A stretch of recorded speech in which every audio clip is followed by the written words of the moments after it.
Okay, it's your brother Sorry back with another one. Y'all see the title of the video.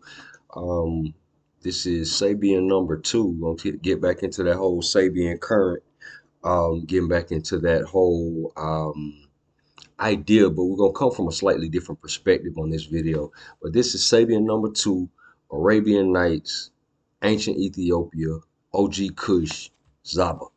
You see what I'm saying?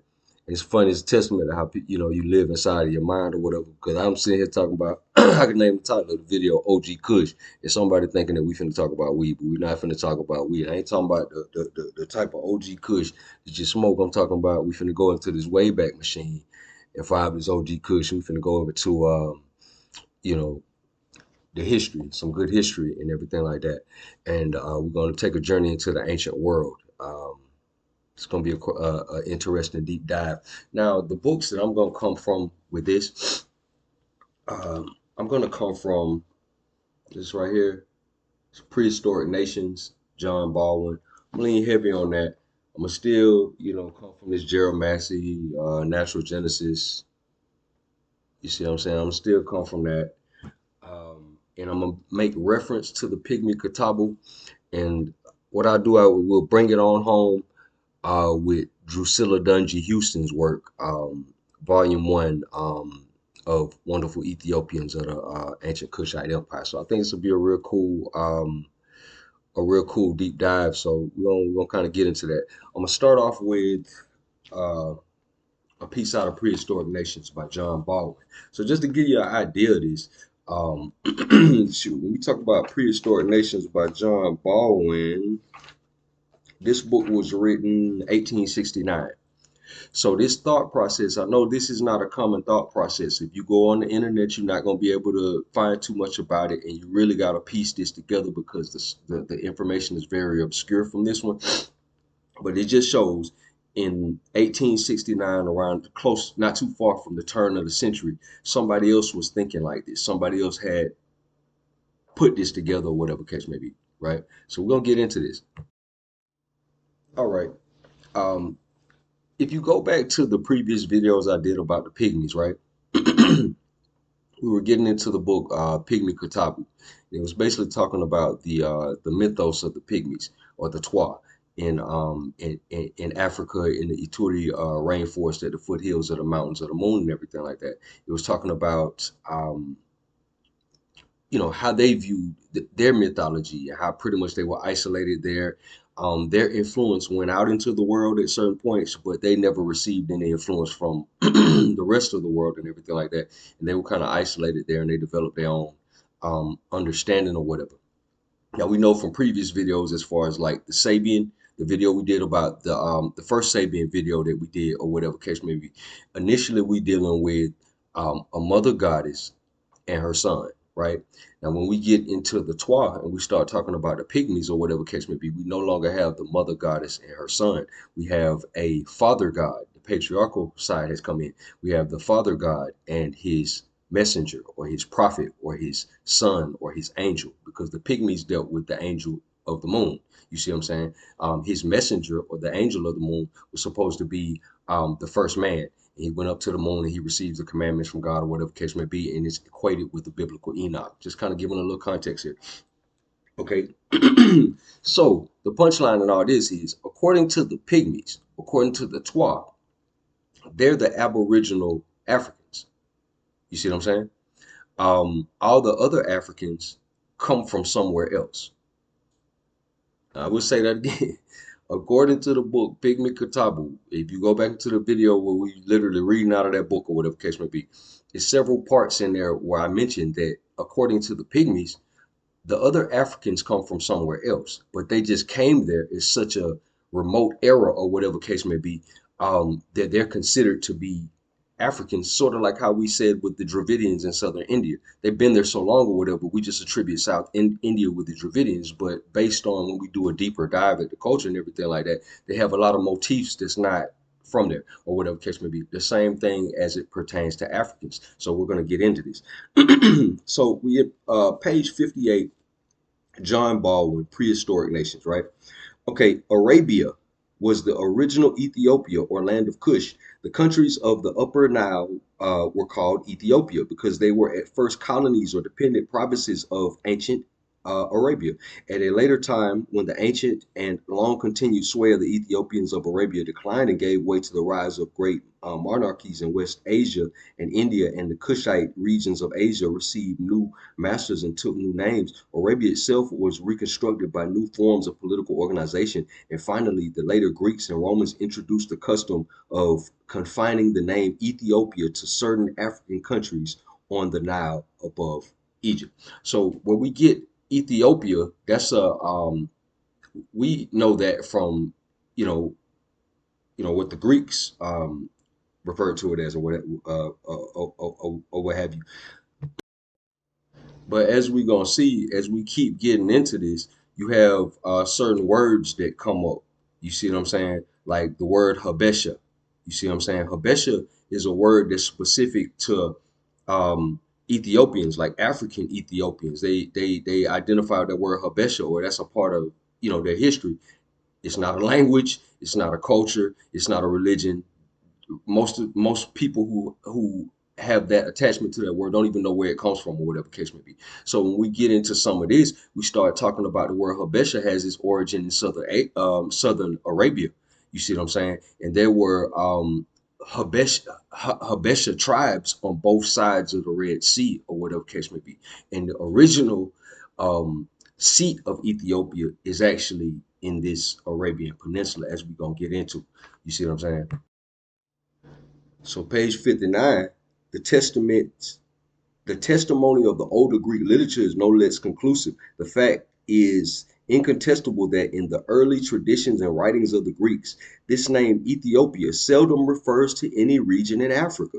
Strabo, Book 1, Chapter 2 says, I assert that the ancient Greeks, in some way, as they classed all the northern nations with which they were familiar as Scythians, etc., so I affirm they designated as Ethiopia the whole of the southern countries toward the ocean. This includes, with Arabia, all the adjacent regions between the Mediterranean and the Indian Ocean and all the coasts in that direction. Um, Again, in the same book and chapter, he says, and if the moderns have confined the appellation of Ethiopians to those only who dwell near Egypt, he's talking about in Africa, this must not be allowed to interfere with the meaning of the ages. So he's saying, like how we talked about semantic entropy, things lose meaning over time. Words lose meaning over time. But he's saying basically whatever y'all talking about, that ain't got nothing to do with what the ancient people were talking about. The ancient people were talking about a whole other land. Now, if we're familiar with some of the verbiage that's put down by, let's say, like the Nation of Islam and stuff like that, they always talk about the Asiatic black man. So that's what we about to get into. We about to get into the Asiatic black man, but not Eastern Asia, Western Asia. You see what I'm saying? So we're gonna get into that. Okay, so at one time, as the early Greeks say, the term Ethiopia was used to describe not only Arabia, but also Syria, Armenia, and the whole region between the Mediterranean and the Erythraean Sea. Now, we're going to get into that Erythraean Sea because the Erythraean Sea is associated with the Ethiopians as well as associated with the Phoenicians. And we're going to get into who the Phoenicians are. Okay, so at the Erythraean Sea, which means the Indian Ocean and the Persian Gulf. So in ancient times, they called the Indian Ocean, the Persian Gulf, the Erythraean Sea, just like they called the Atlantic Ocean back in the day the Ethiopian Sea. You see what I'm saying? A lot of these bodies of water and places or whatever had different names back in the day. Um, okay, which means the Indian Ocean and the Persian Gulf. Tradition celebrates Cepheus as one of the great sovereigns of this ancient Ethiopia. The following can be found in the 40th narrative of Conan. The kingdom of Cepheus was in the country afterwards called Phoenicia, but then Iopia from Joppa, and it extended originally from the Mediterranean to the Arabians who dwelt in the Erythraean Sea, right? So let's see here. Quotations showing how the appellation Ethiopia was used by the older Greeks can be multiplied. Professor Rawlinson has abundant warrant for his statement that the uniform voice of primitive antiquity spoke of the Ethiopians as a single race dwelling on the shores of the Southern Ocean and from India to the Pillars of Hercules. So from India, the Pillars of Hercules is the Strait of Gibraltar. You see what I'm saying? And even in Greek times, the Greeks was like, nobody can go over. Okay, so this whole thing about people falling off the earth. Let's get this straight. Okay, so we just mentioned the pillars of Hercules. That's why it kind of hit me. Okay, so this whole thing about okay, when we went into, and I'm tempted to crack open this geomancy. I know I talked about it on a previous video, but let's crack this open real quick so we can go ahead and get into this real quick, because we keep hearing all these references about the Greeks and everything like that, and this is why it's important to put this in perspective. It's not a racial thing. It's just important to put it in perspective so we know history. Now, traditionally in school, we're taught that history starts, or civilization of the world starts, when the Greeks start doing everything like that in antiquity. So they draw this straight line from when the Greeks come into existence on into the rest up until modern times, or whatever case may be. No disrespect to nobody, the Greeks, whoever, but the Hellenistic Greeks, which is just the tail end of the whole Greek thing, or whatever case may be. Everything that the Hellenistic Greeks were writing about, they were writing about people that existed prior to them. You see what I'm saying? All these other people that we're talking about now. Um, so for the sake of context, we want to understand why, like when we talk about the Greeks, they didn't understand a lot about the history of the world. They had to go different places to gather the history and records and sciences of other places or whatever, because the Greeks are not from Greece. The Greeks are from Turkey. The Greeks were put in Greece, so they didn't even know nothing about Greece when they got there. You understand? The Pelasians preceded them, and then as we finna talk about, the Arabians also preceded the Pelasians according to some of this literature. So one said we're gonna get into this whole breakdown. We're gonna go back to the tomb of Seti one according to Geromancy, and we're just gonna go into the breakdown into the four um, races of humanity that's described by the Egyptians, and then we're gonna go into this information about the Arabians and the ancient Kushites and everything like that. You see what I'm saying? And we're gonna understand why by the time you get to the Greeks, they're only they only have access to the tail end of a lot of the more ancient history that has already passed. You see what I'm saying? When we talk about the ancient Arabians, that's ancient to the Egyptians. The Egyptians are ancient to us. The Egyptians were understood to be ancient to the Greeks. You see what I'm saying? So that's kind of what this lag is. We're subsisting off the records of the newest group of individuals. So one sec. Okay, so this is the page 27 off of the Book of Beginnings by Gerald Massey. Okay, the Egyptians identify themselves on the monuments as the Rut. A pictorial representation is found in the tomb of Seti I of the four races of people arranged in groups of four men each. These are the Nahisi, Negroes, the Himmel, men of light brown hue, with blue eyes, hair in the back, Tamahu, who are fair-skinned Europeans, and the Rut, who are the Egyptians. These typical groups, not meant merely for conquered races, as may be gathered from the significations of their names.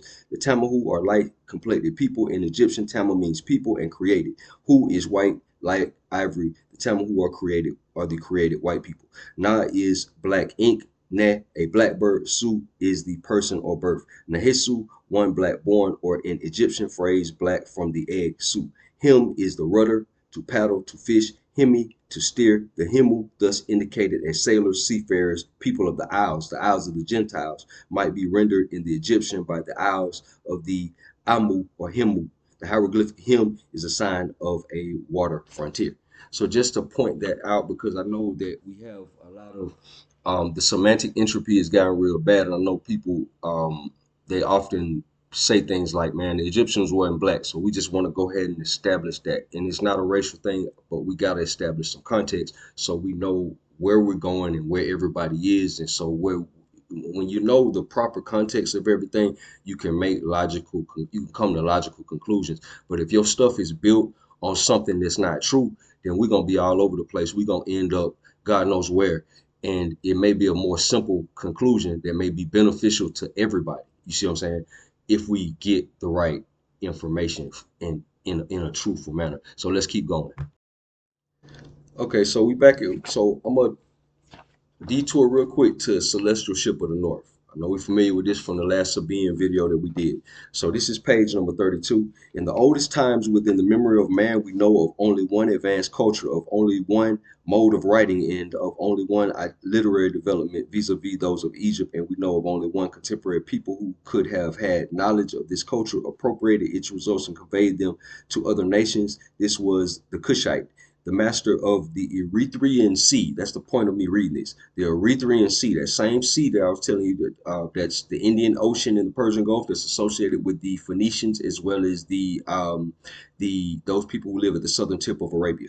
Okay, the Erythraean Sea to its furthest limits. It was by them that Babylonia was colonized and fertilized with Egyptian culture. The astronomy of of Babylonia is only a development of that of Egypt.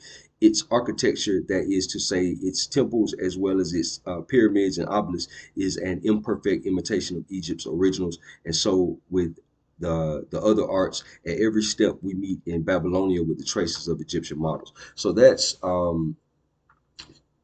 okay. So that's that. We're gonna unravel a lot of that. Hold on one.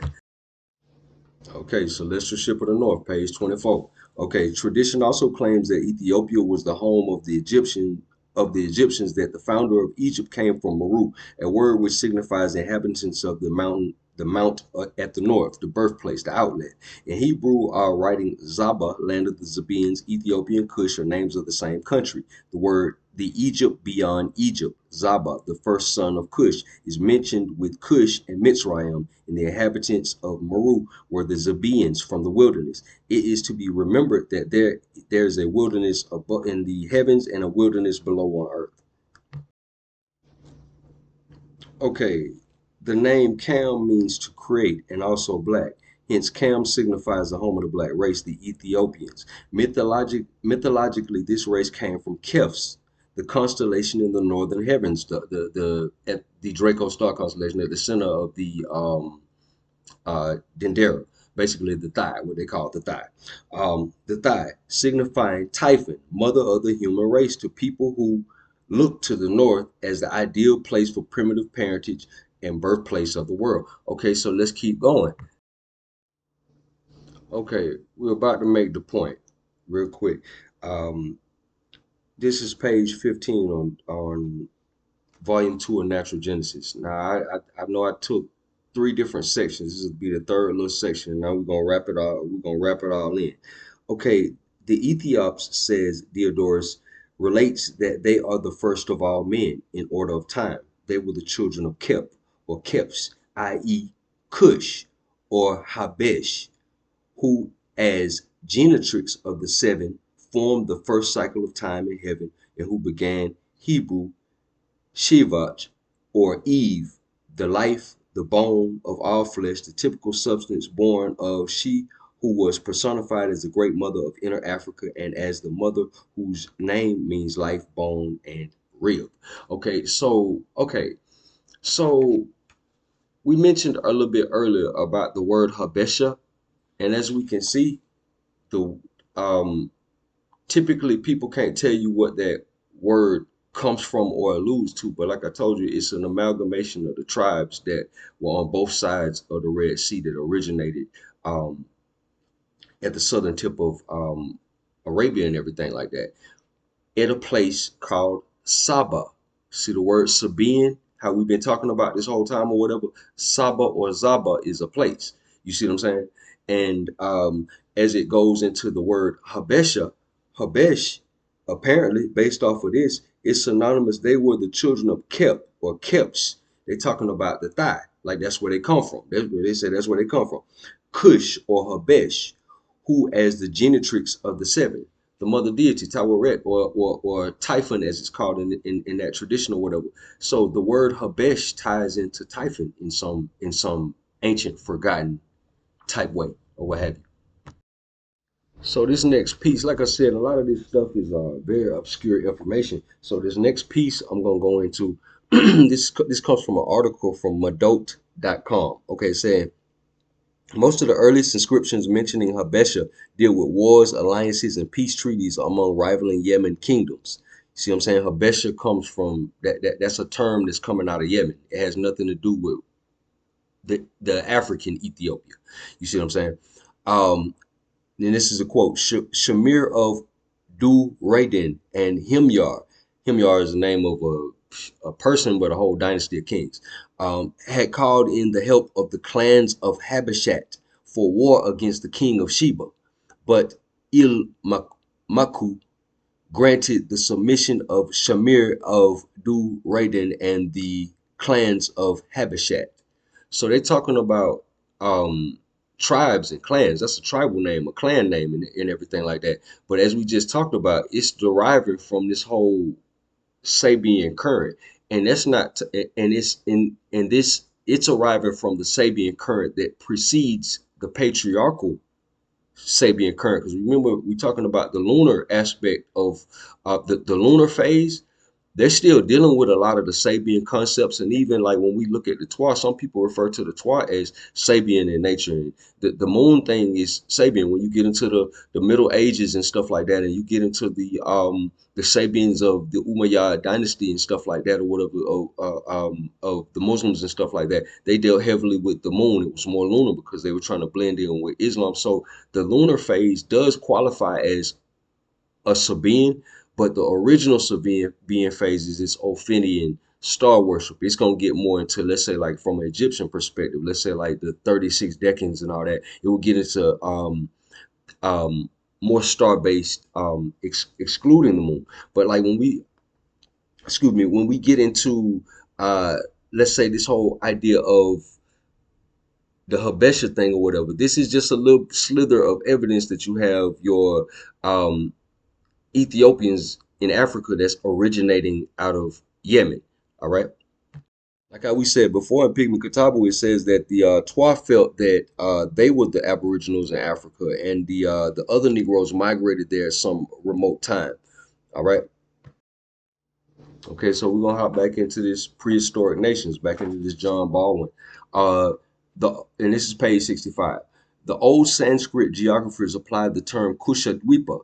You know what I'm saying? I think they had some in the Puranic literature about the seven dweepas, seven divisions of the planet. You see what I'm saying? Seven regions that the planet was divided into um, how they viewed the world. The old Sanskrit geographers applied the term Kushadwipa to very nearly the same regions which the ancient Greeks described as Ethiopia. You know, they're talking about basically from India to the Mediterranean. Um, it included Arabia, Asia Minor, Syria, from the mouths of the Nile, Armenia, the countries of the Euphrates and Tigris, a large part of the region north of Persian Gulf, and finally an extended region in Africa.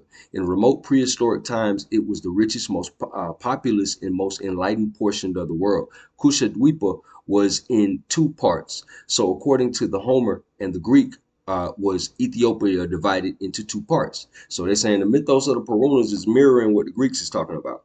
Okay, uh, it's divided into two parts, one being Asiatic and the other African. All accounts agree in stating that that this African Kushadwipa was created by immigration from Arabia. So is this what the Twa was talking about? But the Twa say they the original Africans and everybody else comes from somewhere else at a far gone era. Is this what the Twa is referring to? Okay, and from countries connected with it.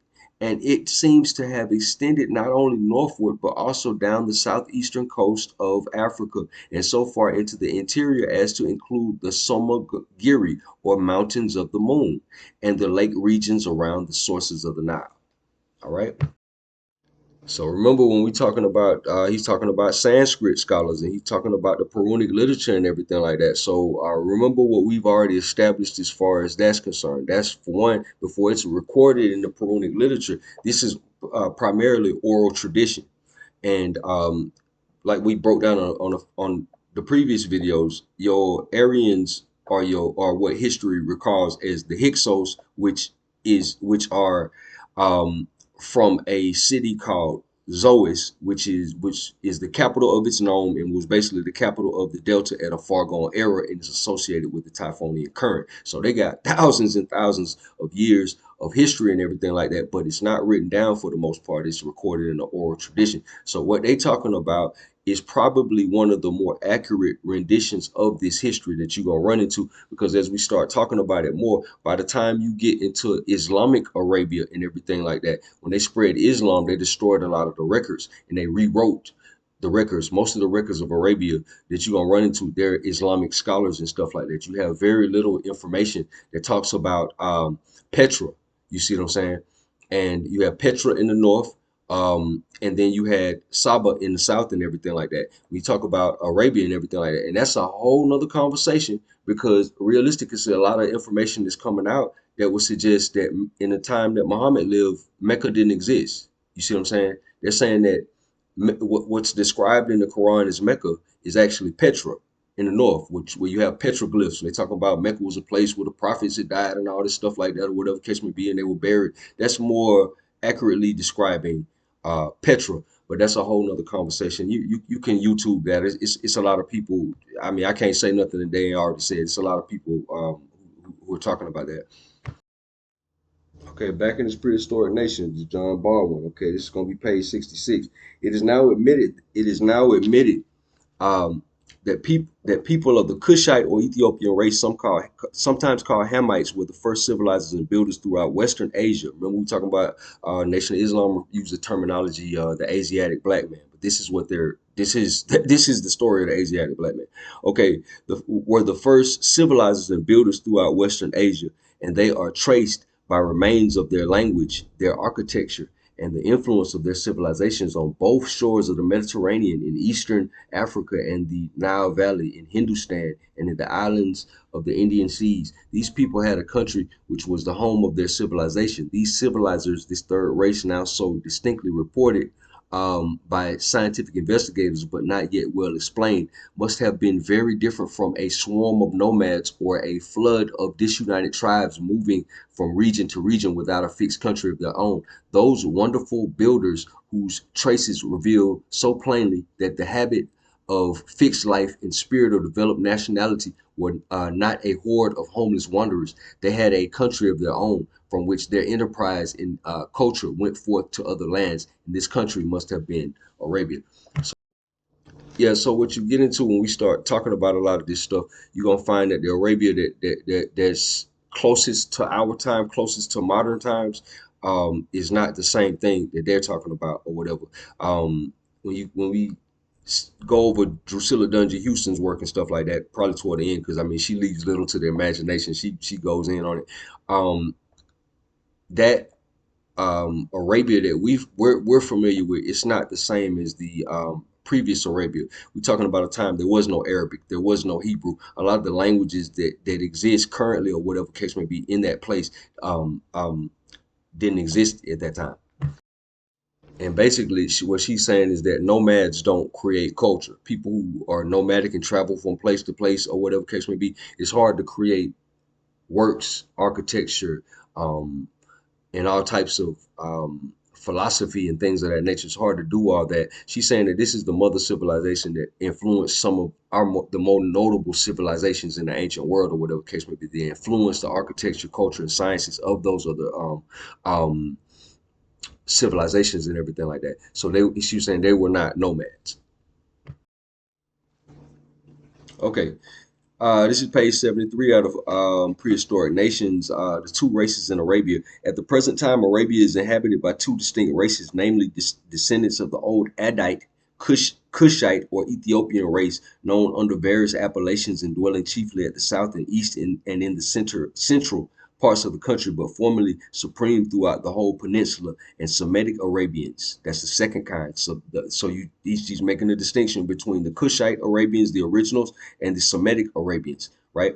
Which is a branch of, you see what I'm saying, the Kushites. Okay, Muhammad's race, found chiefly in the Hejaz and at the north. In some districts of the country, these races are more or less mixed, and since the rise of Mohammedanism, the language of the Semites, known to us as Arabic, has almost wholly superseded the old Ethiopian or Kushite language. But the two traces are very unlikely in many respects, and the distinctions has always been recognized by writers on Arabian ethnology. To the Kushite race belongs the oldest and purest Arabian blood, and also that great and very ancient civilization whose ruins abound in almost every district of the country. To the Semites belong the originators and the first preachers of the Mohammedanism, and also the nomads. So the nomads that you see in Arabia, these nomadic tribes and stuff like that, those are the Semitic Arabians that he's talking about, or whatever case may be. The um when he starts going into this, I get just an example of what he's talking about. In one of the quotes in Prehistoric Nations, um, notice how I make the distinction between the Hellenistic Greeks and the Pelagian Greeks, or what have you. The Hellenistic Greeks, pretty much, Hesiod wrote the Theogony, 700 BC, and then Alexander the Great dies 323 BC. Those are the Hellenes. You see what I'm saying? So the people that they're writing about prior to that, okay, are damn near mythological people. Like I told you, Perseus is the greatest hero, but prior to Hercules, or whatever case may be. Hercules is Phoenician, by the way. Hercules comes from Melkort, so that's not Greek. That's Phoenician, and we're gonna get into who the Phoenicians are. So Perseus is the greatest hero prior to Hercules, and he's a Pelagian. So the Pelagians built Attica, built Athens, and basically laid the foundation for their culture. But when he gets into this, he's saying that the Arabians were there 3,000 years at least before the Pelagians even got there. So we talking about a extremely ancient group of people or whatever. When the Hellenes got there, they didn't know nothing about Greece or whatever, because like I said, the Hellenes are not from Greece, they from Turkey. Okay, so let's get into this thing about the Phoenicians, right? So remember we went into the whole thing about the Habesha, right? We talked about the Habesha thing. We talked about how the fact that that word has its origin in the southern tip of Arabia, but you have that's associated with Ethiopians, period. But that word has its origin in the southern tip of Arabia. We just quoted some stuff that were talking about how the the Habashats, the Habesha people, they're amalgamation of tribes that live in that region, or whatever case may be.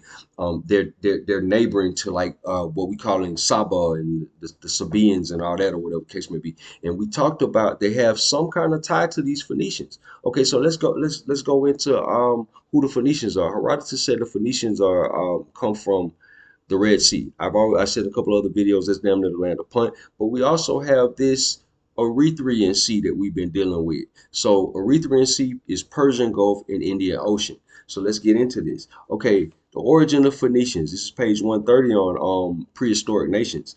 Um, Herodotus begins his record of historical events among the Greeks and barbarian states on the authority of the, excuse me, on the Greeks and barbarians states on the authority of the learned among the Persians that the Phoenicians migrated from the shores of the Erythraean Sea to the Mediterranean. This is about the third time we've heard that from about three different ways. Okay, the Greek writers frequently mention ancient historical works relating to Western Asia that would tell much we desire to know. Strabo mentions ancient histories of Persia, Media, Syria, and we know from statements in Oriental books that there were ancient histories of Iran. It is probable that Herodotus had some knowledge of such works. He states that the Phoenicians themselves had the same tradition concerning their origin. He repeats his first statement, the Phoenicians, as they themselves say, anciently dwelled on the Erythraean Sea, and having crossed over from thence, they settled on the seacoast of Syria. Eratosthenes found the same tradition in certain islands of the Persian Gulf, named Aradus and Tyrus and Tylus, supposed to be the same as the Barian Islands of modern times, one of which is still called Arad. These islands are on the coast of Arabia in a bay that extends from the Persian Gulf.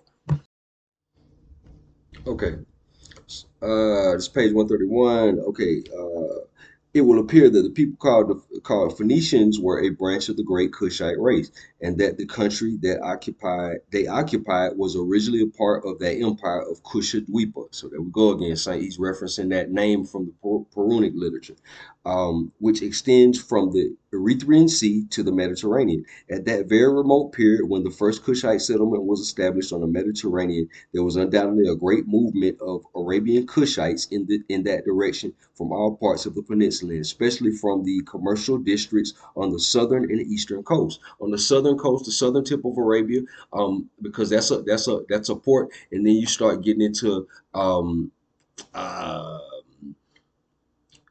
you start going up into, like, let's say, like the Red Sea and everything like that.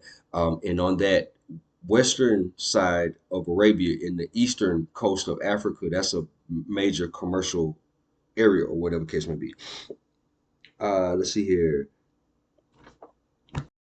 Okay, at that very remote period, when the first Kushite settlements were established on the Mediterranean, there were undoubtedly a great movement of the Arabian Kushites in the direction from all parts of the peninsula, especially from the commercial districts on the southern and eastern coast. And probably there were other migrations at subsequent periods whenever a new city was founded or some new commercial opportunity stimulated enterprise to seek that coast. The traditions reported by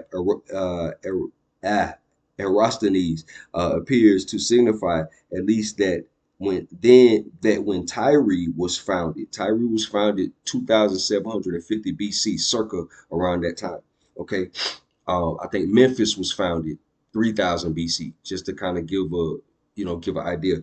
Um, its builders from Sidon were joined by immigrants from the Barbarian Islands and the Arabian coast, with which they are so closely connected. Political considerations may have done something to incite this migration from the unity of the ancient Kushite dominion must have disappeared before Tyre was built. So prior to damn near 3000 BC, they they civilization had already run its course.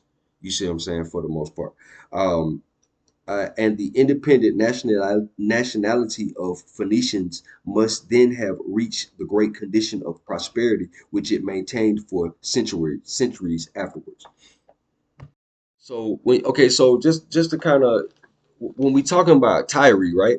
When we get into the mythos of King Solomon's temple, you see what I'm saying? King Solomon got the king of Tyre. I mean, I know I'm talking to a certain demographic of people when I say this, but King Solomon got the king of Tyre to do some work for him and stuff like that. Tyre is up there, not too far from from Lebanon. Okay, okay. And fun fact, how we talk about Tyre. Okay, the patron deity of Tyre, if I'm not mistaken, is Melkort. Melkort is where you get Hercules from, because your Greek mythology comes from the Phoenicians. And as we see, what they're saying about the Phoenicians are not just like this ragtag band of sailors or something like that. Because what they call in Phoenicia is basically what the Egyptians called the Levant, that little slither of coastline where you have Israel and all that today or whatever. What they basically saying is, yeah, those were cities that they occupied, and those were strongholds of them. But this is a remnant. The Phoenicians and their whole seafaring commercial ventures and everything that they were about, from them knowing about the compass, being able to sail and everything like that. Um, yeah, they're a remnant of the ancient Ethiopians. They're a remnant of the ancient Kushites. And the Greeks called them Phoenicians. They didn't call themselves Phoenicians. They called themselves Ethiopians. And as far as the whole thing about back to the whole thing about the pillars of Hercules and everything like that. The Greeks thought if you sailed beyond the pillars of Hercules, you would fall off the earth, right? The only people who could sail beyond the pillars of Hercules were understood to be the Phoenicians. The Phoenicians had knowledge of maps and the compass and everything like that. So the whole thing about the earth being flat and that the earth was, people thought they were gonna sail off the earth. The Greeks thought that. But a lot of people didn't think that. The Phoenicians knew about the compass. They knew that the Earth was round. People, if you build a pyramid, you know that the Earth is round. You have to have the circumference of the planet and all that. I mean, if you're dealing with astrology, the Earth is round. Your predictions coming out of the measurements of the planet. the motions of the planet and stuff like that. You have to know, you have to know basic science. I know a lot of people think stuff like that is pseudo, but you gotta know basic sciences to even be able to arrive at things like that or whatever. So nobody thought that the earth was flat or nothing like that. But this new group of people that was here, however that goes, and they were asking everybody in the ancient world different stuff or whatever case may be, and they were almost isolated to a certain region of the planet. You feel me? And they thought that if you sail past this certain point, you will fall off the planet. However, we have evidence that there's cocaine in freaking Ramesses' tomb. Cocaine grows in America, so that don't add up. Everybody didn't think like that, so that's just just throwing that out there. All right, this is page 132. Prehistoric Nations. Mr. Rawlins, in his essay on the ethnic affinities of the nation of West Asians, states the admitted result of the investigation to be that Hamites or Kushites preceded Semitic and Aryan civilizations throughout that whole region. And he names Arabia, Babylonia, Susania, Philistia, Sidon, Tyre, and the country of the Hittites.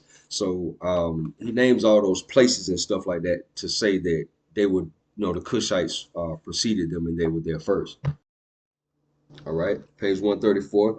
The most ancient Greeks in their writings and traditions knew nothing of the name Phoenicians, but they did know because the most ancient Greeks, when we get into the most ancient Greeks, you got four tribes of original Greeks, and you can get into all that, the Ionians, the Dorians, you know what I'm saying? You get into all that or whatever case may be. All of those on into, let's say, when you get into the Cappadocian Greeks that are from Turkey and that moved into the mainland of Greece and stuff like that. So you start getting into all that. So when he says the most ancient Greeks or whatever case may be, he's talking about the Greeks that are more so related to these Phoenicians because in the end, these are the people, some of the people that influenced the Levant in the area that these Ionians were in and stuff like that. And in the end, they basically adopted a lot of the Phoenicians culture. That's where you get phonetic script and all this stuff like that or what have you. So the most ancient Greeks in their writings and traditions knew nothing of that time.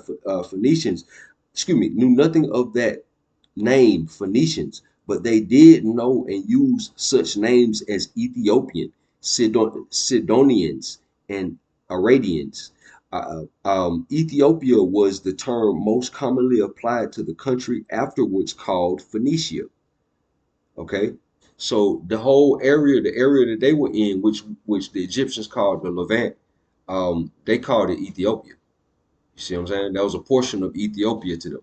Okay. And this term as an appellation to describe some of the communities and districts that were under Phoenician control did not pass out of use until after the beginning of the Christian era. So they called all this. So everything that was Phoenician according to their own mouths, was Ethiopian. Somebody else called them Phoenician, but they didn't consider themselves Phoenician. They ain't know nothing about that.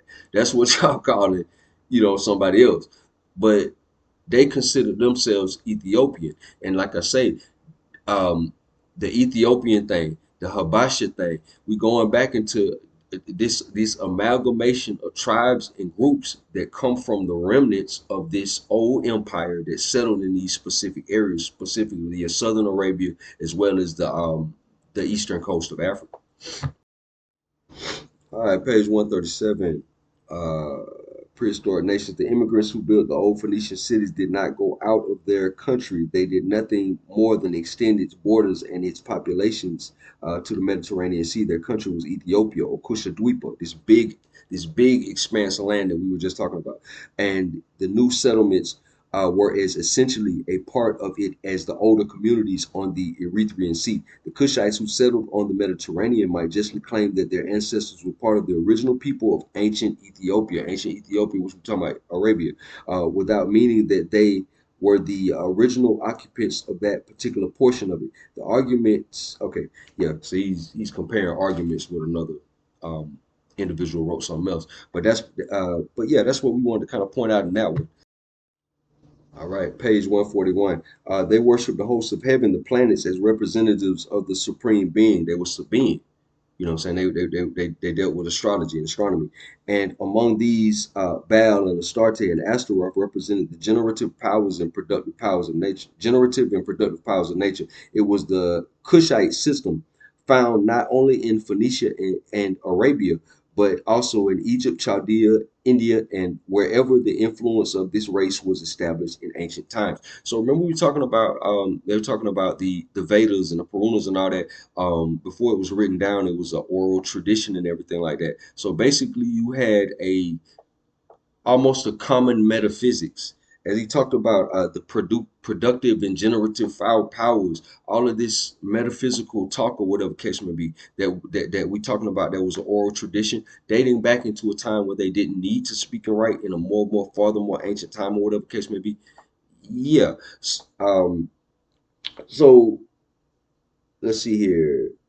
It is brought to light the old Phoenician ruins. Ernest, let's see here. It is brought to light that the old Phoenician ruins, Ernest Renan, who directed an exploration of the ruins of that very ancient Phoenician city, which the Greeks called Marathos, and described the results of the Mission de Phoenicia, says on this point, the Egyptian aspect of the monument should not surprise us more and more. In the course of this work, we shall see Phoenicia in a religious point of view, from a religious point of view, become a province of Egypt. He might have said more correctly that in a religious point of view, Egypt and Phoenicia were both provinces of their mother country, the ancient Ethiopia or Kush-Zaba. Okay, the Kushite origin of Phoenicians is shown no less distinctly by the architectural remains of the oldest cities in every country and on every shore where the old Kushite settlements are traced are found the remains of excuse me, constructions that astonish and perplex beholders. They are found in Egypt, Nubia, Arabia, India, Greece, Italy, Great Britain, and Phoenicia. In Chaldea, where there was no stone, there were immense structures of brick. The stonework shown by some of the constructions is amazing, and nowhere more so than in Syria and Phoenicia. Since Maudrell published the records of these travels and observation, we have been familiar with the peculiarity of the ruins of Baalbek. One particular in the description of these ruins is that at one place in a remaining wall 20 feet above the ground, three vast blocks of stone 12 feet deep and 12 feet wide, and each more than 60 feet long, are seen laying end to end. The hand of old Kushite architects is seen in the wondrous rock construction of Petra. Remember, we were talking about Petra a little bit earlier, and it is visible in the ruins of ancient Phoenician cities that have been explored. So when you go into the rock work of Petra, where they cut the stone temples inside of the rock and everything like that, what he's saying is that dates back to a more ancient time of Arabia, in pre-Islamic periods, thousands of years probably before the age of Muhammad and everything like that, when they actually carved that. He's giving credit to the ancient Kushites, the ancient Ethiopians. All right, page 145. The Kushite origins of these cities is so plain that those most influenced by the strange monumenta which transforms the Phoenicians into Semites, now admits that the Kushites were the first civilizers and builders of Phoenicia. So the Kushites were the first people to. So when we say Phoenicia, Phoenician, all that, erase that out your mind. Phoenicians are Ethiopians. That's what they call themselves. This is what the Greeks is calling them. Phoenician means like purple or something. It's dealing with a purple garment or something like that, or whatever, how they arrive at that name or whatever. But they never called themselves Phoenicians. Phoenician is synonymous with Ethiopian, just like how we are talking about Sabean is synonymous with Kush. You see what I'm saying? So, and interestingly enough, like how we were just talking about, we it's said that that when we talk about the history of Arabia, the dates are all wrong as far as what's recorded. Let's say like when you read about the Himyaritic kings and the kings of Saba and all this stuff like that or whatever, the Adites, the Thamudites, and all these different ancient Arabian tribes and everything like that. They were supposed to be like 9 tribes. I know some records say there were 12, and this is thousands of years prior to the Quran. Um, and they talk about the various tribes and everything like that that existed. In Arabia, he says that the dates are all wrong. But it would be curious because, as you know, like, okay, as you know, like we were talking about those four phases of culture from the Egyptian perspective and everything like that.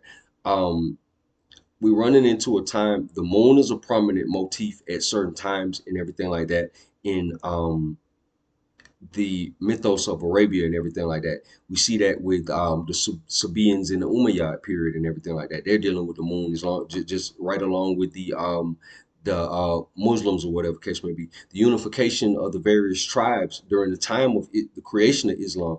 Um, because they had a pre-existing motif. We had already talked about the thing with the Twa, and the Twa had the man in the moon and everything like that from and they lived in the mountains of the moon, and they ushered in a version of patriarchal monotheism as opposed to the matriarchal version of a lot of those motifs in the in the prior Sabean phase or whatever case may be. So the moon motif and the prophet of God and all that stuff like that, that was prime soil for your whole Islamic thing or whatever case may be. So you can see how those tribes might have united kind of with less effort or whatever case may be. But when we get into the ancient Ethiopians or whatever case may be, that lived in Arabia, remember we said that there's a word floating out there called proselyne. You see what I'm saying? The Pelagians were considered to be proselyne. You see what I'm saying? And um, according to John John Baldwin, um, your Arabians precede the Pelagians in the Hellenistic lands, maybe like by 3,000 years. And we talking about mythological characters like Perseus and stuff like that. People who built ancient cities like Attica and stuff like that. You mean to tell me that Arabians precede them by 3,000 years? Yeah, according to John Baldwin, what he's saying. So they would subscribe to the Sabean aspect of things or whatever, the star worship, the astrology, absent of the lunar concept. And then at some point, the moon gets interjected, and they continue a lot of the other traditions. They just switch it up. They switch up the matriarchal thing with the patriarchal thing or whatever case may be. And then by the time you get Islam, they can easily assimilate that in it because they've already that's already been kind of ushered in. All right, the great antiquity of the people called Phoenicians was acknowledged by the ancients. Herodotus evidently did not suppose it could be denied. Um, Josephus, while pointing out that almost all which concerns the Greeks happened not long ago, mentions as a fact generally understood that the antiquity of the Phoenicians was as great as that of the Chaldeans and Egyptians, right? So he said everything that's happened to that the Greeks are even concerned with, it just happened because remember how we were talking about, remember the four races of man on the tomb of Seti one, what they said about the Tamahu and that would correspond to this also what they're talking about how they were the newest group of humans on the scene or newest civilization however it may go or whatever case may be and they didn't know a lot about a lot of stuff compared to a lot of these other civilizations that had been here for innumerable amounts of time or whatever case may be.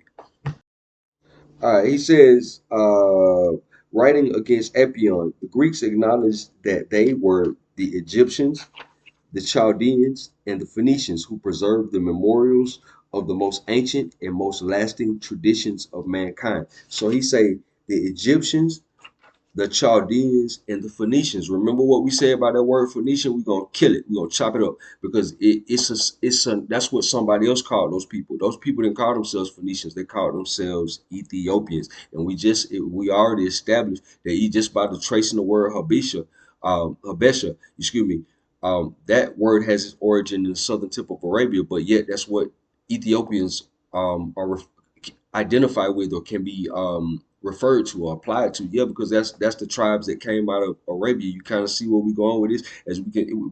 So basically, we've established that at some point, even the Twa said that the other Africans don't come from there or whatever case may be. So as we kind of trace this thing back, it's a lot of obscure information, but you can kind of see it, whether it be through the language, whether it be through the migration patterns, whether it be through these little scant references here or there. We starting to get painted a picture. Now, I'm priming the pump because I'm gonna still try to get into a little bit of this Drusilla Dungy Houston. I'm just trying to make it through this prehistoric nations, and I'm gonna get into Drusilla Dungy Houston, and she lays it out like straight laced. Okay, so we're talking about the Phoenicians or Ethiopians. Okay, and if you look at the time frame that they give for the Phoenicians and all that, the time that they give, just be a, keep in mind that a lot of their time frames are off in certain things. The history of Berosus informs us that during the 245 years previous to the rise of Assyria to imperial power, Chaldea was governed by an Arabian dynasty of 9 kings. The time of these Arabian kings is extended from 1518 to 1273 BC, and this is the latest period of which the conquest of Shamar Irash can be assigned. He or some other Arabian monarch conquered Chaldea at the beginning of this period. We may therefore reasonably suppose that the occupations of Central Asia and the invasion of China by Arabians was connected with this conquest. The old Arabian Kushites in the great days of their empire occupied and controlled the larger part of Africa, as I shall endeavor to show in another place. Doubtless their establishments in Central Africa were retained down to the first period of the Himyaritic kings. Under these circumstances, wars with Maghreb were not unlikely, and a march through Africa by a monarch occupying the central countries could not have been a very difficult affair. So basically, they were saying that even during the time, even in some of our more ancient times or whatever the case may be, they still had juice. Like they still commanded land and commanded resources in these various places and stuff like that. They still commanded the influence in these various places like that before their empire, even in the um, down phases of their empire. By the time you get to the ancient world that we know or whatever, their empire had risen and it was basically had fallen and it was on its way going out or whatever. We barely even hear anything about them. Okay, I'm gonna read this last part out of Prehistoric Nations, then I'm gonna go into wonderful Ethiopians a little bit. And I know this video is kind of drug on a little bit longer than anticipated, but I still want to kind of read out of wonderful Ethiopians. I wanted to kind of kind of preface a lot of stuff before we get into that because I can sit here and I can say anything. You see what I'm saying? You can choose to believe it or not, but I can read a book and you choose to believe it or not, but it holds a little bit more weight. Like, I didn't just pull this up out of ethers. I didn't, hey man, the Phoenicians is this and that. Now, because somebody's gonna come with some kind of resistance, or somebody else did some level of research. So I at least want to have something to kind of stand on. So um, it's not just I'm not just a person with an opinion. You see what I'm saying? Okay, so this is page 107. The varying and contradictory dynastic lists of kings after the time of Saba, constructed by Mohammedan writers, would be masterpieces of confusion and absurdity if they were not outdone by the insane chronology and worse than Mohammedan assumption of those learned Orientalists who place Himyar only 381 years before Christ and bring Belkis into the first century after Christ. It seems necessary to remind these astonishing chronologies that the Hebrew scriptures make it certain that a queen of Sheba ruled the kingdom in the time of Solomon. This must be accepted as an established fact. But while the dates of Mohammedan historians are more credible and respectable than those of some modern scholars, we have applied a false chronology to the history of Arabia, a false chronology to the history of Arabia. It is necessary to admit that neither their dates nor their dynastic lists can be trusted. Their dates lack the evidence that would make them authentic, and their lists of Sabean and Himyaritic kings include sovereigns who eventually belonged to ages more ancient.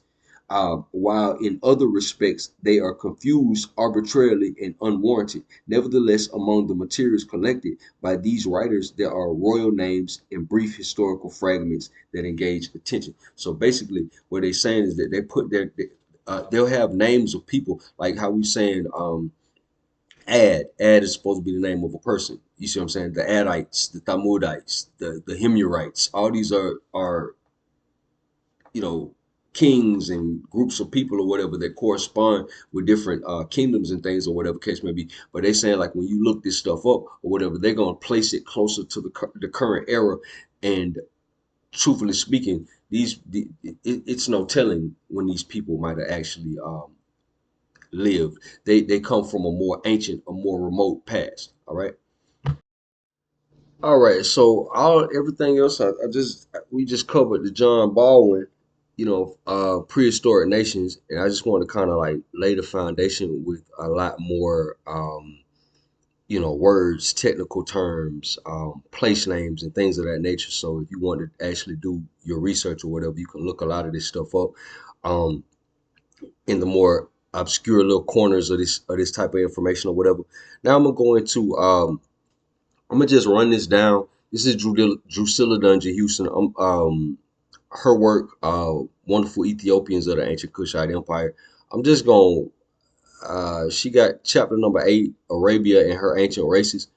I'm gonna probably just let this ride for a minute. You know what I mean? Just let her cook, and because she's gonna just reinforce and put a little extra sauce on everything I just pretty much just mentioned.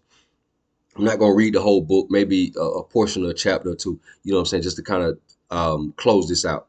Okay, so Arabia was once a portion of the ancient Kushite empire. Some authorities claim that it was the original seat of Ethiopian culture. The ordinary encyclopedia and historical book gives but little upon the early race life of Arabia. When our research has gone deeper, we will find that the true ethnic story of Arabia, Asia Minor, and India have not yet been told. Recent books have rewritten the history of ancient Greece as findings or archaeology reveal other races and other sources for the civilization of Hellenistic lands. The history of Arabia needs rewriting. This chapter is a contribution in that direction, the sum total of the careful investigations of scholars and investigators whom we can trust. The ancients gave Arabia a triple division: Petrea, the stony, um, Petrea, the stony, like Petra, Deserta, the desert, and Felix, the happy, like Happy Yemen in the south. They did not assign to these any very distinct boundaries, and much of the real surface of Arabia is unknown to us today. Yemen includes the whole southwest quarter, which possesses many advantages in climate and soil. Here existed to almost our times the late flowers of a rich primeval civilization, which did not spring from the Semitic race, which is in possession of Arabia today. Just what we just talked about with John Baldwin. Arabia Deserta is the land of the Semitic Arabian, for we find two races incorporated in the term Arabian. The ancient Adites, the Thamudites, were of Ham. The ancient inhabitants of Arabia, Petrae, were of the Anu, of the old race of Egypt. The Semitic Arabians trace their descent from Heber, of the race of Shem. Deserta had the Euphrates for its eastern boundary. The inhabitants live a wandering life, having no cities or fixed habitation, but wholly dwelling in tents. These are called the Budians.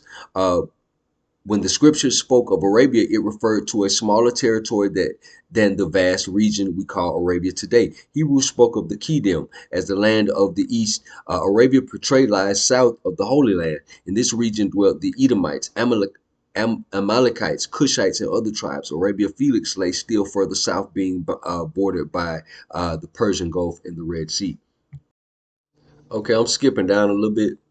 She says, to sum up, 3000 to 3500 BC, Arabian civilization equaled that of Egypt and Babylon. The ancient glory had departed prior to the rise of Assyria. The same wave that entered Arabia from the north had become predominant in Assyria, which from its monuments had in its origin been Cushite. The fierce nature of the Semitic Arabian and of the children of Esau, whom Abraham had said in blessing their father, they shall live by the sword, showed in the merciless tortures and cruelties of the later Assyrians. The first Adite empire of Arabia was overthrown 1800 BC.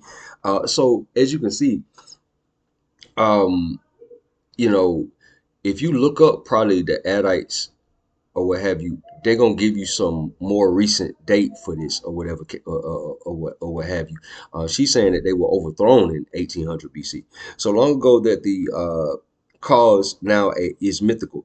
The ancient chronicles speak of the flood of Aram, which dispersed the families of Yemen over the northern part of Arabia. This flood destroyed Merib, the ancient capital. Lenormant says in the Ancient History of the East, Volume 2, page 306, the Jochanites were subject to the Cushites until the end of the Second Adite Empire. We may be sure the Sabeans, who at first let them in peaceably, made a stout resistance. The Cushites were their superiors in knowledge and civilization. It had been a Cushite principle to mete out equal justice to aliens. For many years, the Semites lived subject to the laws of the Sabeans. Okay, silently increasing in strength. They accepted in part the language, manners, and institutions of the Cushites. As at last they rose and overthrew those who had given them light. None of the ancient empires were able to subjugate Arabia. Bravery for thousands of years, she maintained her freedom. When the Second Adite Empire was overthrown, masters of the Sabeans immigrated to Abyssinia. This is what we were talking about. We were talking about how Ethiopians, the word Habesha, it comes out of the southern tip of Arabia, but you're saying Abyssinia is Arabia. Ge'ez is a living relic of the ancient speech of Yemen. These Cushites clung long to their faith and peculiar institutions. Alexander the Great, hearing of her rich treasures, desired to pit his great strength against her. Put death interrupted his plans. Aelius Gaius, Roman prefect of Egypt, undertook an expedition against Yemen with an army of 10,000 infantry and 15,000 horsemen. 1,500 horsemen, crossing this Red Sea. But his soldiers, disorganized by the intense heat, were incapable of laying siege to Meroe. The old Cushites of Yemen stoutly maintained their independence, while other dominions were forced to yield to Rome. After Mohammedan conquest, which exhausted the Arabians, they were easy prey for the Turks. Thus came the fall of the empire, as Assyrian taught, inspired by an earlier culture which carried the arms, language, and institutions of Arabia over half of the old world, from the banks of the Indus to the shores of the Atlantic. So let's keep going. I know trying to just give you some points.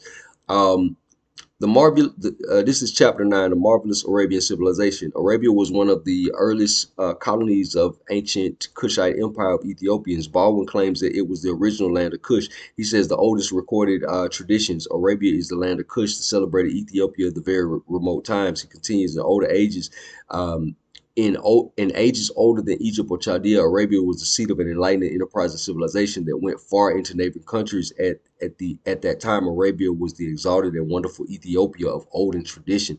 The center and life of what is Western Asia was known as the civilized world. Okay, so let's go. The scriptures united Arabia with most intimate dealings of God with men. Here says the Encyclopedia of Biblical Literature, where the marvelous panorama of life of the patriarch Job, who was described as one of the greatest men of the East. To this land Moses escaped after killing the Egyptians. Here he lived amongst the Midianites, descendants of Cush. Here he married a daughter of Ethiopia. Here he saw the burning bush, and here he talked with God. Here Elijah was fed by ravens. And Arabia was the scene of all the marvelous displays of divine power and mercy that followed the deliverance of Israel from Egypt and accompanied their journeys into the promised land. And here Jehovah manifested himself in visible glory to his people. Okay, he's going on with that. Uh, Okay, so he's saying these primitive Semites were a North Arabian race. Okay, Southern Arabia was occupied by the older and more civilized Ethiopian race. Gibbon speaks of Sabeans in North Arabia. If they were, it was families that had passed northward after the flood of Aram. So basically, what he's saying, your Sabeans were in the South Arabians. Um, which dispersed families of old Yemen over northern Arabia. These people were advanced in civilization. The fact that the father-in-law of Moses could show him defects in his administration of government proves that he was in possession of an older and more seasoned form of law. The scriptures tell us that Moses hearkened to the voice of his father-in-law. All right, let's see here. Alexander the Great said that Arabia was inferior to no country on earth. He referred to the once famous town of Oman, which had been a harbor of the ancient commerce. It was the day of Alexander, a wilderness. His estimate of these Cushites was taking them all in all. They are the richest nation of the earth. Alexander lived in the declining days of Ethiopian power. Himyar was the son of Seba or Sheba, the son of Cush. These were the people of Yemen and the Sabeans of the Greeks. Lenormant called them related to the Akkadians of Shinar and the Ge'ez of Abyssinia. Himyar became the head of the dynasties of the Himyarites. These Kushite Arabians were a fine race of remarkable stature and black and dark complexion.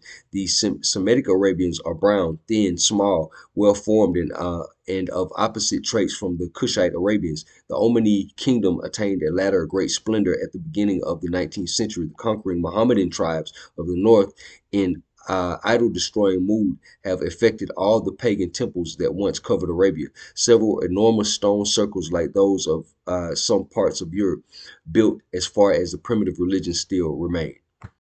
Okay. I'm just skimming a lot of this just to kind of add on to some of the stuff we already, just to add icing on some of the stuff we already talked about. Chapter 10, the rich Arabian literature. Gibbon speaks of the time of ignorance that preceded Muhammad.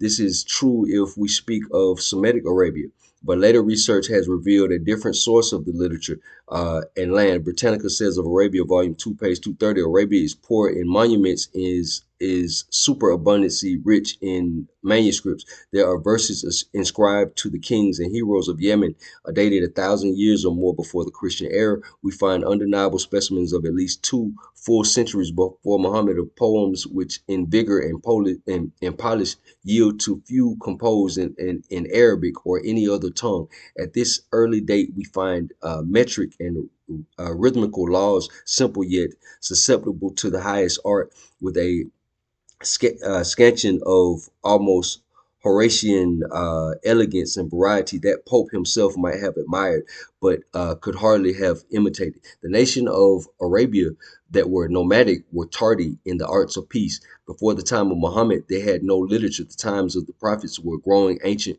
when his disciples wrote. To uh, to whom to whom then would we attribute the earliest literature of Arabia? Let us go deeper into the research. So basically what he's saying, when they talked about the time of ignorance in the pre-Islamic phase of Arabia or whatever, he said he's talking about those desert dwellers, the people that were nomadic and stuff like that. They were in a period of ignorance or whatever, but the people in the south or whatever, they had the remnants of culture or whatever, because they were the Sabeans, and they were like the last vestige of this ancient Ethiopian current or what have you. So Oriental histories say that the language spoken in the most ancient times was wholly different from the Arabic of Muhammad. The fragments of verses composed at least 1,000 years before Christ were in the ancient Himyaritic tongues, and the language of Yemen, glorifying its heroes, was the same Himyaritic dialect. In the days before Islam, not far from Mecca, at Okad, was held a national meeting like the Olympiads of the Greeks. So they had their own Olympics in Arabia, or something similar to it. It was an annual fair frequented by men of all conditions from every quarter of Arabia. It lasted 30 days, preceding the annual pilgrimage, which itself was taken over by Muhammad from the earlier life, as well as the exchange of corn and wine. There was enjoyment of elegance and poetry. We may read in our own language the 7 original poems, which were inscribed in letters of gold and suspended in the temple at Mecca. In the 4th and 5th centuries AD, poetry had become a refined art. The metric contests were firmly established. The most renowned poets crowned at the festival of Antar, Amur, El Kas, and Terafab. This Arabian Olympiad was abolished by the ignorance and fanaticism of the first followers of Muhammad. Let us examine this fair that had sprung out of the culture of the earliest Kushite Arabian races. Horse races, poetic recitals, and every kind of amusement was used to offset the weightier commercial transaction of open fair. So basically, they not only had they were not only nautical, commercial, but they also had other things like sports, horse racing, and all kind of things of that nature. Um, let's see, in a range of thought and excellence of dictation, he surpasses all. Let's see here.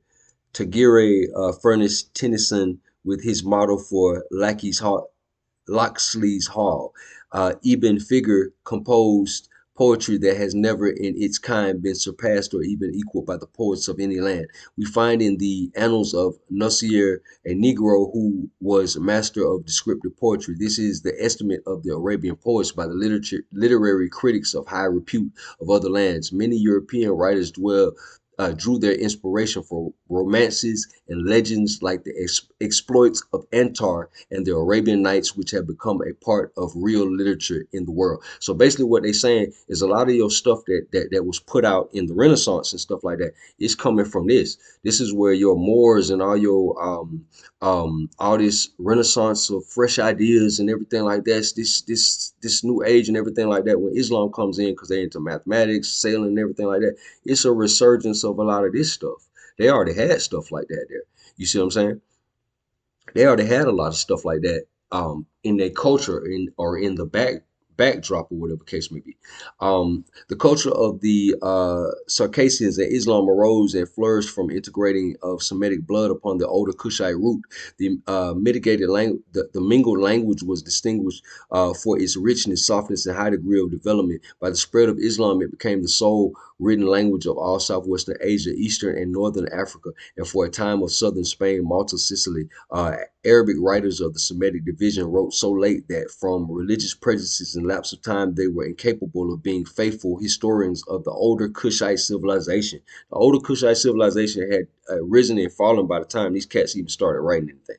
Okay, in their versions, those old cities of the Adites and Thamudites were enterprising, rich, and powerful. They represented them as a wonderful magnificence, but Mohammedan ardor, as Baldwin points out, executed upon these cities miraculous judgments because of the unbelief in Islam, which did not then exist. These are but faint and confused recollections of civilization that had decaying monuments, ruined cities, and mysterious antiques before the time of Khatan, which itself was ancient. These wonderful creations disappeared not in fiery wrath from heaven, but under the influence of thousands of years of time and change or whatever case may be. Uh, so that goes back into what we were talking about a little bit earlier about them taking things that were more ancient and then them taking them out of their context. Let's say like they might have it might be an ancient kingdom or something like that, from way back in the day or whatever case may be, that may be thousands of years out of sync with Muhammad's time or whatever case may be, and they'll talk about those people or something like that or some remnant of that thing and say, hey man, they befell to some kind of plague because they didn't follow the commandments of Allah or something like that. I mean, that type of thing or what have you. That's how a lot of the history got taken out of context or whatever case may be. So these people might have lived God knows when, but they because they're a notable name in that society, they brought them up to a time so they can get some clout off of interaction with them in some kind of way. Okay, I'm skipping around a little bit. Let's see. The Arabian Nights will always be one of the most wonderful books of the world and is an addition to the world's imperishable literature. The Arabian Nights were remarkable for their subtlety of conception, power to stir the heart, and the intensity of love and hate shown in their creation. This literature carries westward by the Circassians had a powerful influence in molding the forms of poetry and letter in Europe. Arabian ideals and philosophy rule all the classic. Uh, ecclesiastical life of Persia, Turkey, and all of the eastern lands that have come under Mohammedan sway. The Arabians brought to Europe not only poetry but astronomy and mathematical science. They gave Europe the nine digits, the Arabian figures, the 10, and algebra. The oldest mathematical book, 1700 BC, contains some problems similar to algebra. The book was written by an Ethiopian Ahmed. Um, we find a little of the study among the Greeks, but the Arabians brought it up to the importance of science. In the 10th century, they left the Greek masters behind and reached the limits of spherical trigonometry and solved quadratic and even cubic equations. What the later Phoenicians were in navigating the Mediterranean, the Sabeans had been in the Indian Ocean. Remember the Indian Ocean, the Erythraean Sea that we were talking about earlier, the Erythraean Sea that's associated with the Phoenicians and all.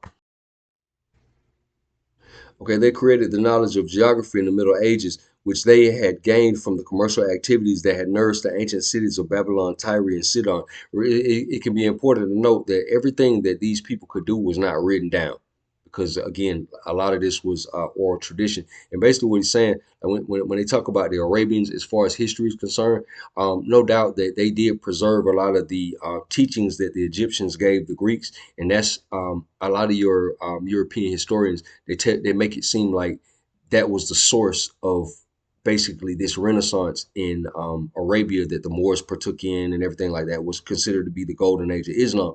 But what Drusilla Dungy Houston is saying that Arabia already had the shadow of some stuff like that already in ancient times or whatever. So the stuff that the Greeks left behind for them might have been relevant information, but they already had some stuff that superseded the Greeks. So she's basically saying that's why you know the Greeks were pretty decent in math, but your Arabians surpassed them in mathematics. They developed trigonometry and they could solve quadratic equations and all this stuff like that because they had other material and possibly oral traditions and cultural traditions within a society that went back to the ancient Kushites.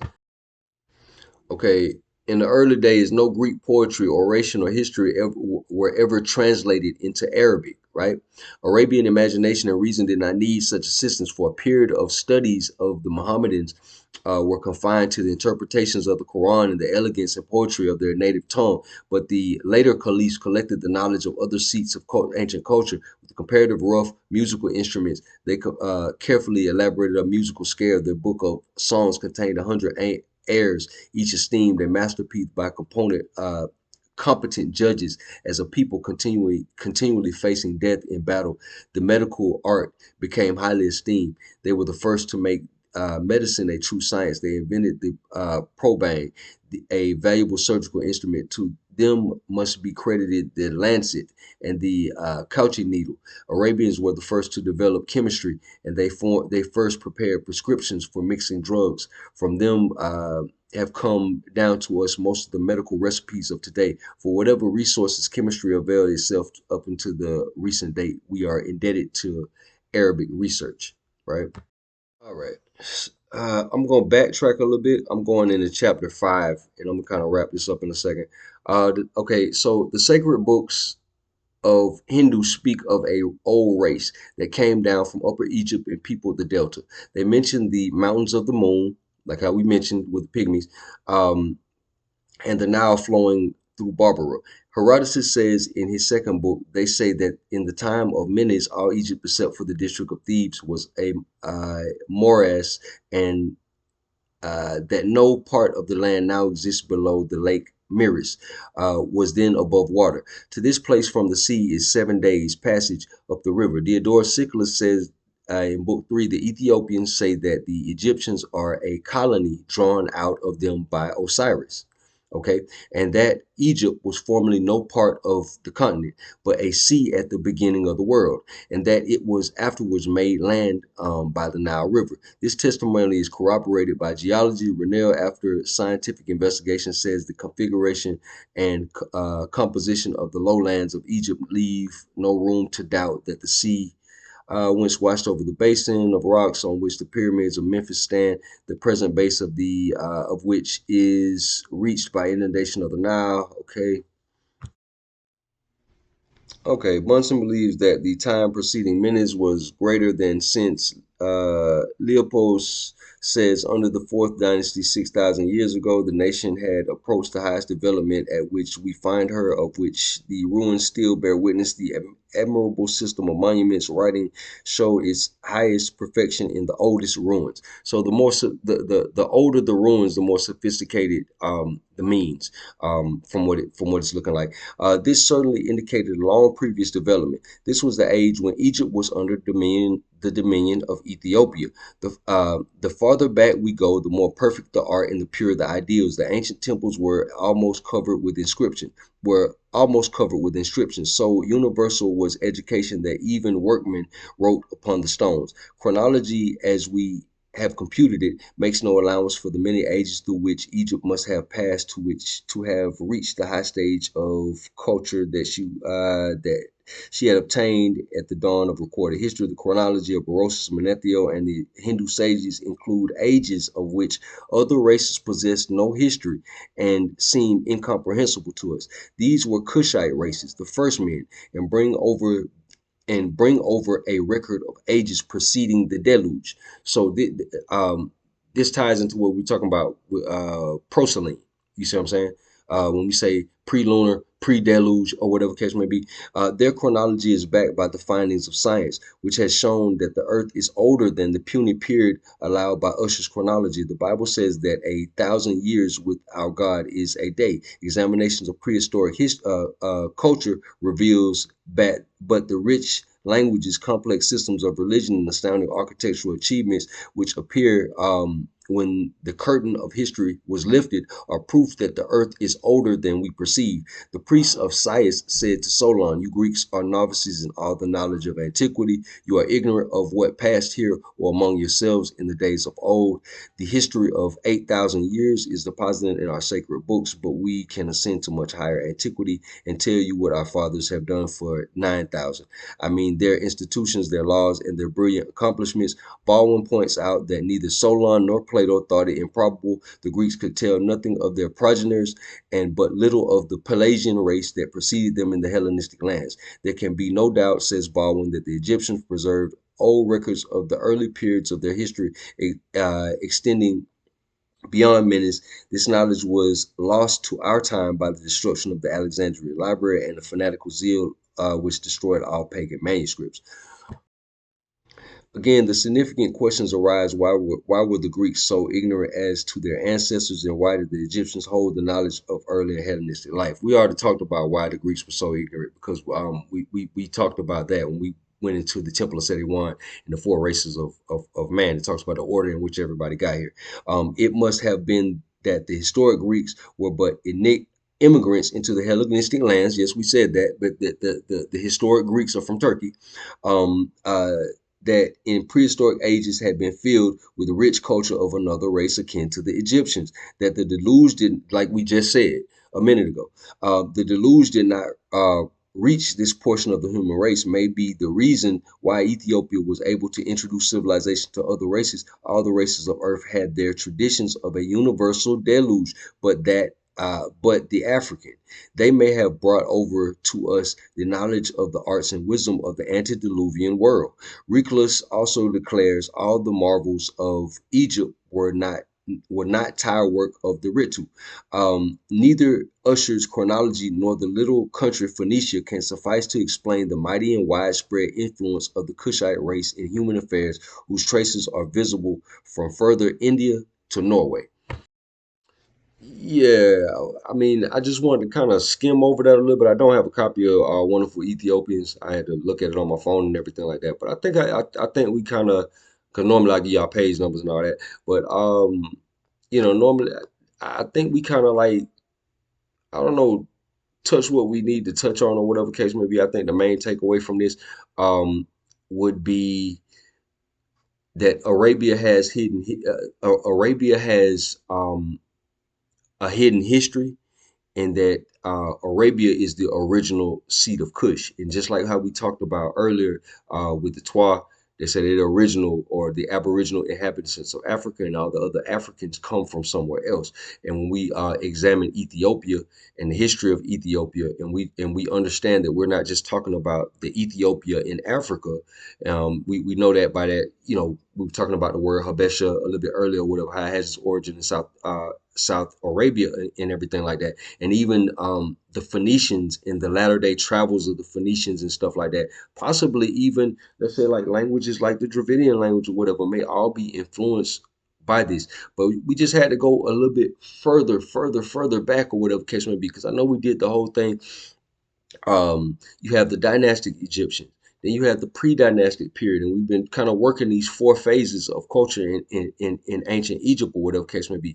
The Sabean phase, the stellar Sabean phase, the lunar phase or the lunar Sabean phase, the solar lunar phase, and then the solar phase. We've been kind of working all of these phases or whatever case may be, and we've identified that, okay, in the lunar phase we have a lot of motifs that represent the Twa or what have you. But if we even go back further than that, we get this Ophidian current, and also we get a lot of information and stuff that goes back into what's considered to be ancient Ethiopia. So I just wanted to touch on that, man. I hope this wasn't ultra boring. I know I was reading or what have you, whatever. I hope y'all got some value out of this.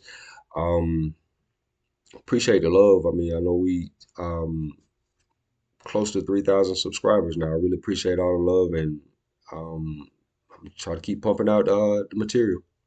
Peace and blessings. Thank y'all for tuning in. Peace.